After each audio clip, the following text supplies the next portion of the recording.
ঢাকাই চিত্রনায়িকা মিষ্টি জান্নাত অভিনয়ের বাইরেও ব্যবসায় যুক্ত এই অভিনেত্রী। এছাড়াও ব্যক্তিগত কিছু কারণে অনেকদিন ধরে ক্যামেরার বাইরে তিনি।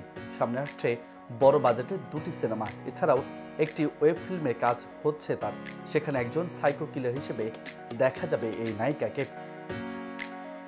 সম্প্রতি সাংবাদিকদের মুখোমুখি হয়েছিলেন মিষ্টি জান্নাত। সেখানে উঠে আসে তার আসন্ন কাজ ও ব্যবসায়িক ব্যস্ততা নিয়ে নানা আলোচনা। তবে নায়িকা জানালেন এবার নতুন ব্যবসা শুরু করতে যাচ্ছেন তিনি, আর সেটি উটের দুধের ব্যবসা।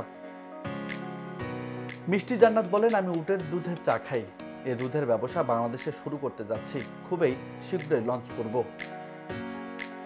কেন উটের দুধের ব্যবসা শুরু করতে চান তারও ব্যাখ্যা দিলেন এই নায়িকা। বললেন, আমি যেখানে যাই সেখানেই সবাই জিজ্ঞেস করে উটের দুধের চা কেমন লাগে।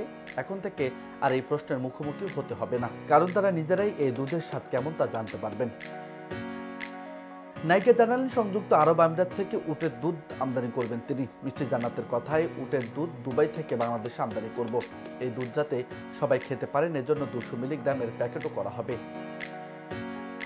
2014 সালে লাভ স্টেশন সিনেমার মাধ্যমে রূপালী পর্দায় কেরিয়ার শুরু করেন মিষ্টি জান্নাত। এরপর থেকেই কাজ করে যাচ্ছেন নিয়মিত।